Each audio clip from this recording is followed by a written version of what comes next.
In the last video we saw that when a body is deformed, you have a stress getting developed, right? And this stress lead to strain also. So we talked about stress and strain. Now Hooke's law talks about the relation between a stress and strain. It says if the deformation in the body, if the deformation in the body is small, if deformation in the body is small, then stress which is developed in the body,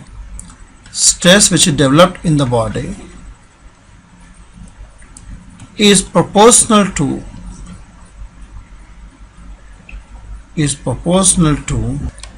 the corresponding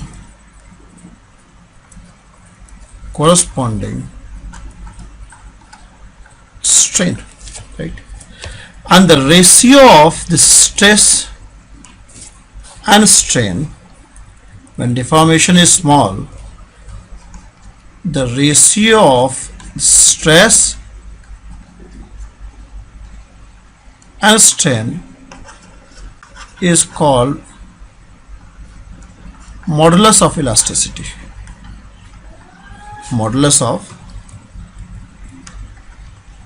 So depending on various stress and strain, we have different moduli of elasticity. For example, we can have if we talk about longitudinal stress, if we talk about, say we have this rod and we pull it like this, so the tensile stress which is developed, tensile stress upon, you have tensile strain. So when you have tensile stress and tensile strain, this ratio is called Young modulus. And same is true for, and denoted by Y. So same Y is if I compress it, if instead of stretching it, if I compress it, then you have compressive stress, then compressive stress upon compressive strain, that's also equal to Young modulus. So this stress will be equal to what? F by area, and stress would be delta L by L.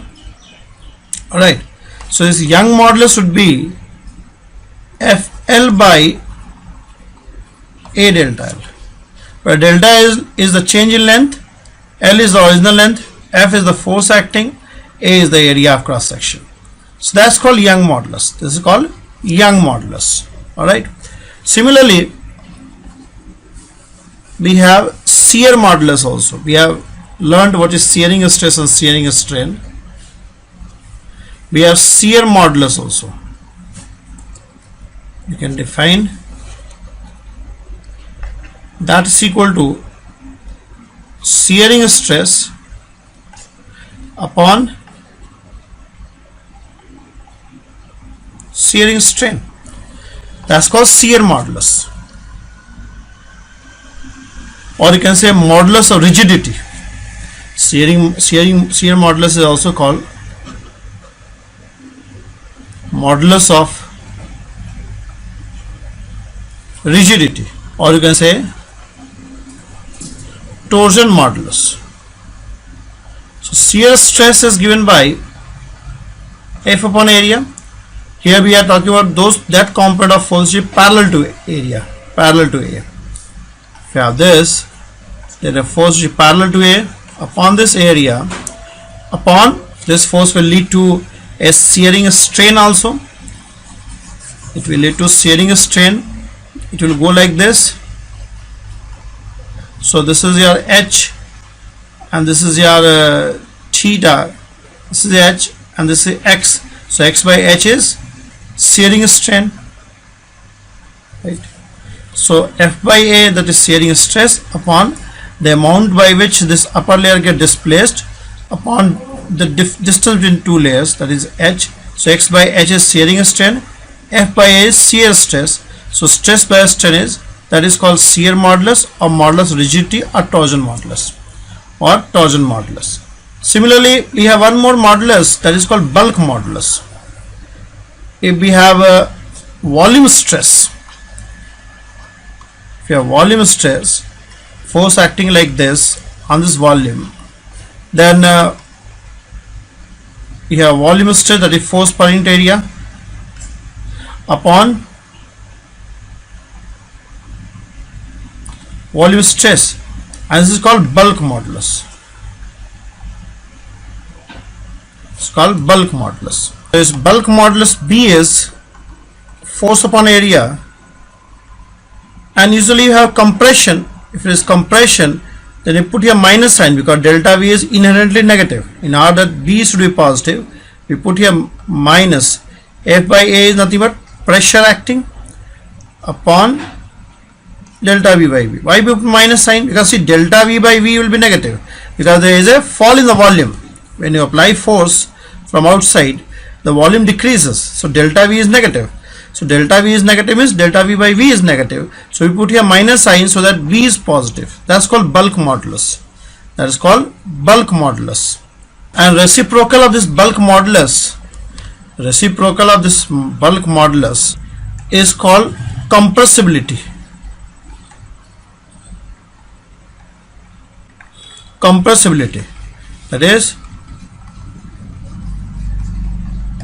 That's called compressibility. Reciprocal of this bulk modulus is called compressibility. Alright.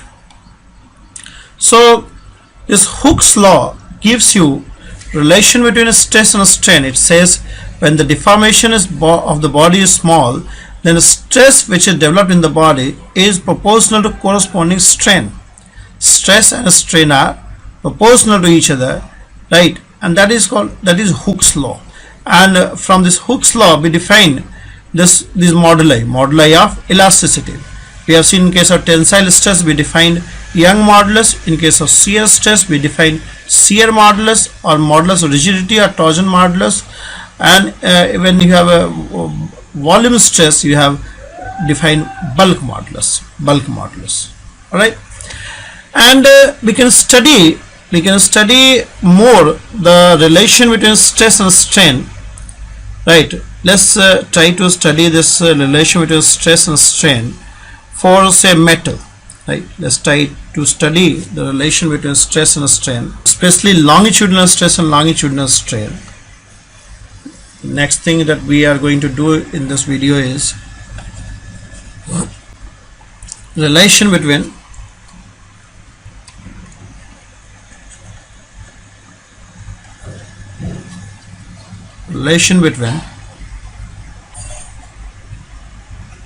longitudinal stress and strain. The relation between longitudinal stress and longitudinal strain. While studying this relation between longitudinal stress and longitudinal strain, we will take two kind of material, metal and rubber. So let's take metal first. If it's a metallic wire, you have a metallic wire, we are trying to study the relation between the stress and strain. Suppose I have here on this axis, y axis, suppose we have stress, and over here we have strain. Suppose we take a metal wire and try to stretch the metal wire. Till the stretching is small, the stress and strain will go proportional to each other.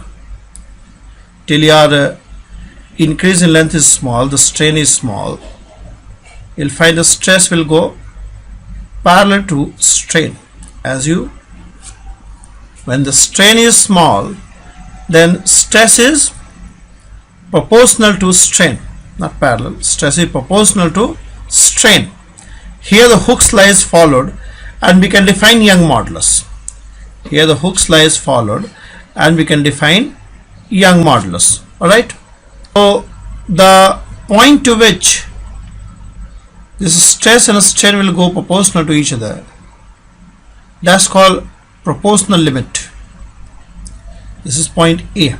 So till A we are finding that stress is proportional to strain. As we increase the wire the length, we are putting force like this. This is a metallic wire and we are putting force like this. As you go on applying more and more force, see the length keep on increasing. See, till now what is happening is the stress in the wire was proportional to strain. When you go on increasing the length, then a time comes when the stress will no longer be proportional to strain. Your strain increases faster. Strain increases faster. But still, if you remove the force from outside, the body will regain its shape. So the wire remains elastic. See, of course, this is elastic case. If you remove the force, the wire will come to its original shape. So till A, stress are proportional to strain. Beyond A, the strain increases more, stress increases less. So the relation between stress and strain is not linear.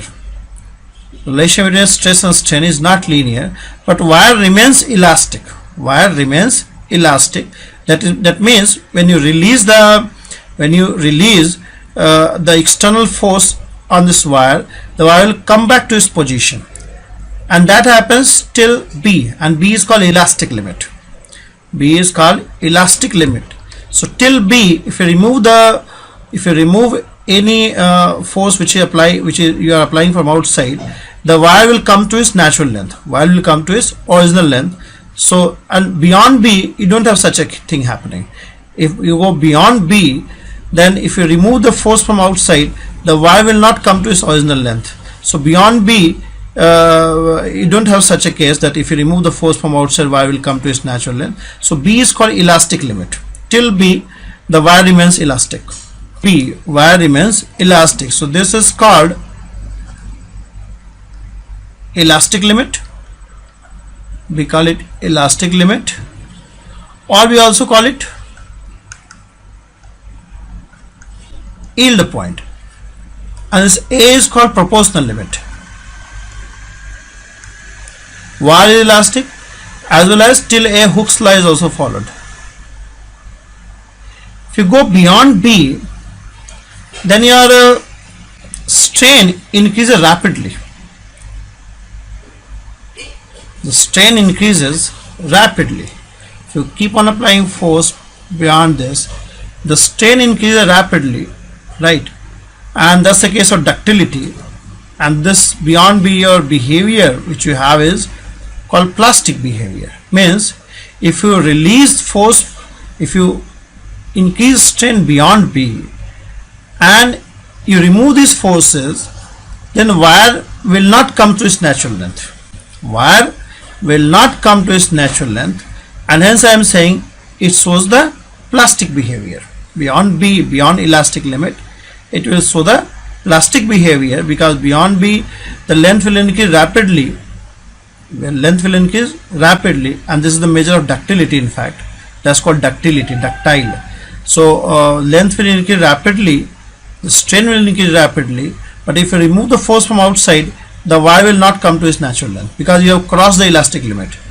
And a time comes when you increase length to such a value that say at this point, if your strain goes beyond this, then the wire breaks, and that's called fracture point. That's called fracture point, and the corresponding stress is called breaking stress. The corresponding stress is called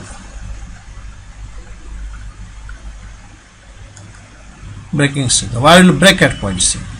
Wire is going to break at point C. The more is this behavior, we say more ductility is. And if the fracture point is just beyond B, then we say the material is brittle. When C is just after B, we say the material is brittle. If C is the distance between C and B is very large, if this distance is very large, then we call the material ductile. The material is ductile. So measure of this length is going to be the measure of ductility. This is small, we say material is brittle. Material is brittle, right? Okay, so this is about metallic wire. Now let's talk about rubber. Rubber means we are talking about vulcanized rubber.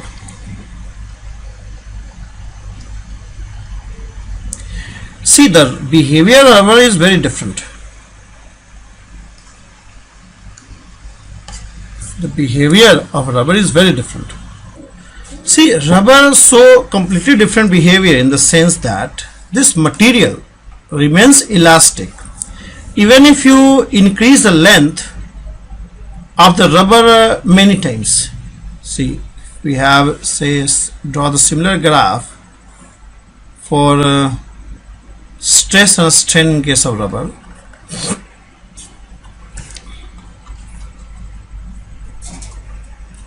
Then rubber remains elastic even if you increase the length of the rubber many times. See, in case of metal you found that it remains elastic till your strain is, say, 0.01 or so, right? Means you increase the length by 1% or 2%, or say this value can be 0.01, this value can be 0.012 or 0.011, right? Something like this. So it remains elastic till strain is 0.01 or the strain is 1% or 1.5% or 2%, right? But beyond which the material does not remain elastic, beyond which the material become plastic in case of metal wire. But in case of rubber, the material remains elastic till your strain goes till 8 or 5 or 6, because many times it becomes till your strain is many times 8. 8 means what? Strain is 8 means that you increase the length 8 times, right? Increase the length 8 times. The graph will go like this. The graph will go like this, right? But during no portion of the graph, your stress is proportional to strain. See, the material remain elastic till larger strain. Material remain elastic even if you increase the length 8 times or 6 times or 10 times, right? But during no part of the graph, your stress is proportional to strain. There is no proportionality between stress and strain. Don't have stress proportional to strain. Stress is not proportional to strain. So as far as strain is concerned, as far as elasticity is concerned, then rubber remains elastic for till larger strain compared to steel. Steel is not elastic till this. The rubber remains elastic even if you increase the length many times, but steel will not remain elastic if you increase the length of the steel many times. No, it will remain elastic till your strain is small, but rubber will remain elastic even if strain is very high. Even if strain is very high, rubber will remain elastic. But there is one more difference between rubber and steel. For given strain, the stress in the steel which you develop is much higher than the stress which you develop in rubber. For a given strain, the stress which you developed in steel is much higher than a stress which is developed in rubber. That means the steel has got stronger tendency to regain its shape as compared to rubber. Steel has got stronger, see, for a given strain, for a given change in length, the stress in the steel is much higher than the stress in the rubber. So in that way, the tendency of the steel to regain its shape is much higher compared to that of rubber. And there is one more thing. If you release the force, if you release the deforming force, the force which you are applying from outside, if you release that force, then rubber is not going to trace the same curve. Rubber is going to come back to its length following a different curve. Following a different curve. It's not going to take the same curve while coming back to its original length. It will come back to its original length by tracing a different curve. In a way, the work done by the external force in stretching the rubber from original length till certain length is higher than work done by the rubber in coming back to original position. this area is higher than this area. So work done by external agency, work done on the rubber in stretching its length is higher than work done by the rubber in coming back to its original position. That means during stretching and coming back, rubber absorbs an energy and that gets converted into heat, right? And this whole process is called elastic hysteresis. This whole process is called elastic hysteresis. So rubber has a property of elastic hysteresis. Alright. So that's the difference in the behavior of metal wire and rubber, right? And rubber. Alright. Now one small thing is left, that's called elastic potential energy of the strained body. See, we have to define, as you increase the length of a material, length of a metal wire or length of any material during tensile stress, elastic, we will be defining this and we will be completing this elastic potential energy. See, if we have, say, a wire like this, we have a wire like this, or let's use this pen. We have a wire like this, and you apply a force F. Stress is developed. The moment you apply a force F, the stress is developed, and the external agency does work against that stress, right? Suppose I increase the length very slowly, such that the external agency, the force applied by external agency is equal to stress which is developed in the string. The external agency, whatever force you apply, that is equal to stress which is developed in the wire. Alright. So you have the Young modulus giving you F by A, and suppose change in the length is X and the original length is L. Original length is L, right? So you have F upon AXL, right? AXL. So F is the stress, or F is also equal to the force applied by external agency. Suppose external agency increases the length slowly, such that the whatever force is applying, all that is going into stretching the wire.